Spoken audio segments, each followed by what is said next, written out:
welcome to Vitt Sikhya. Our video today is about over-the-counter or OTC equity trade life cycle. We'll take a closer look at how OTC equity trades work and the various stages involved in the trade life cycle. We'll also discuss the risks associated with the OTC equity trading and the role of central counterparties to overcome these risks. Let's get started. The over-the-counter or OTC equity trade life cycle refers to the process in trading equities or stocks that are not listed on a formal exchange. In OTC trading, investors engage in direct transactions outside of traditional exchanges. Let's walk through an example to understand how an OTC equity trade might unfold. Let's say investor Anjali wants to buy 500 shares of Swiggy, which is not listed on any formal exchange. Investor Bharat is willing to sell 500 shares of Swiggy at a negotiated price. Here's how the OTC equity trade might unfold. The first step, trade initiation, where Anjali contacts a broker or market maker to express her interest in buying 500 shares of Swiggy. Next up, the broker or market maker reaches out to potential sellers, including Bharat, to find a counterparty willing to sell 500 shares of Swiggy. After negotiations, both parties agree on a price of Rs 200 per share. The broker facilitates the trade by relaying the trade details to both Anjali and Bharat. They confirm the trade details, including the number of shares, price, and the trade date. The trade is executed and Anjali becomes the buyer while Bharat becomes the seller. Shortly after the trade is executed, Anjali and Bharat receive trade confirmations from their respective brokers. The confirmations provide the trade details such as the trade date, settlement date, number of shares, and the agreed upon price. The final step is settlement, which begins usually after a few days of the trade execution. Anjali makes the payment of Rs 1 lakh, which is Rs 200 per share multiplied by 500 shares to Bharat. Once the payment is received, Bharat transfers the ownership of the 500 shares of Swiggy to Anjali. This example illustrated a simplified OTC equity trade, showcasing the steps involved, which were initiating, negotiating, executing, confirming, and settling the trade. It's important to note that OTC equity trades can involve additional complexities such as regulatory compliance, documentation, and market practices, depending on the specific jurisdiction and participants involved. OTC equity trading involves certain risks that investors should be aware of. Here are some common risks associated with OTC equity trading. The first one is liquidity risk. OTC markets generally have lower trading volumes and fewer participants compared to formal exchanges. Limited liquidity can make it difficult to buy or sell securities at desired prices, leading to potential delays or unfavorable trade executions. The next is counterparty risk. OTC trading involves direct transactions between buyers and sellers without the oversight of a centralized exchange.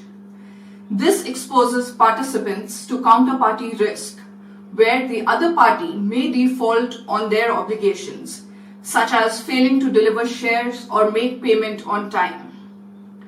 Next is price transparency. OTC markets may have lower price transparency compared to formal exchanges.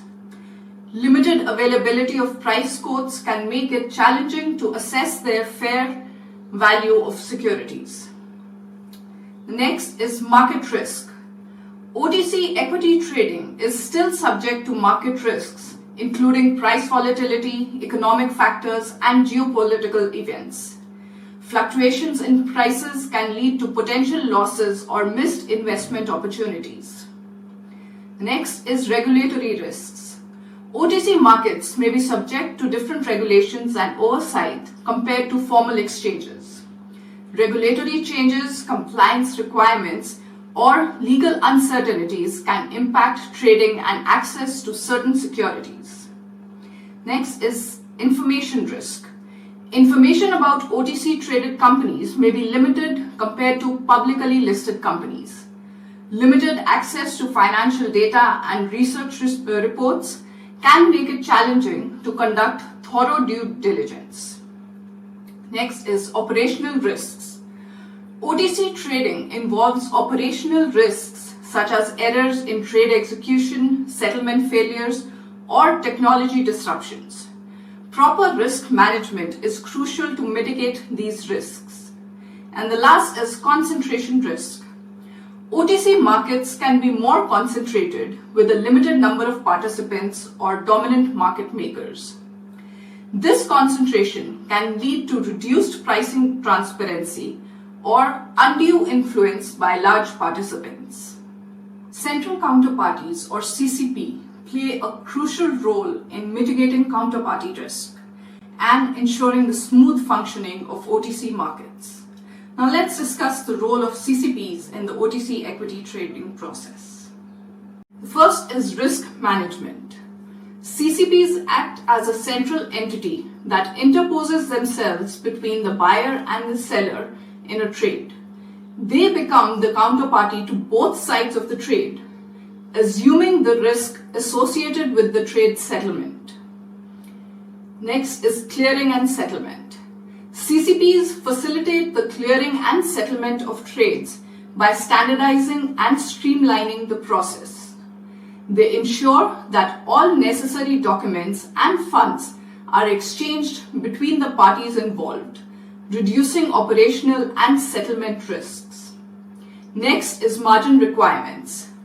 CCPs impose margin requirements on market participants to cover potential losses. Margin requirements help mitigate credit risk and ensure that participants have sufficient collateral to support their trades. Next is risk netting.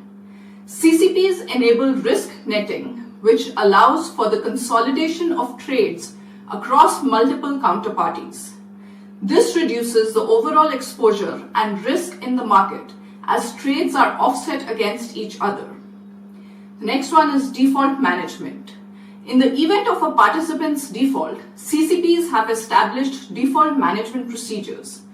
These procedures ensure that the defaulted participants' obligations are managed and the impact on the overall market is minimized. That wraps up our discussion on the over-the-counter equity trade life cycle. We explored the stages involved in an OTC equity trade, highlighted the risks associated with it, and discussed the role of central counterparties. Please share your views in the comments and share this video with your friends if you feel they can also learn something from it. Remember to subscribe to my channel Vitt Sikhya to stay updated with new videos from the world of finance. Thank you for watching, and we'll see you next time.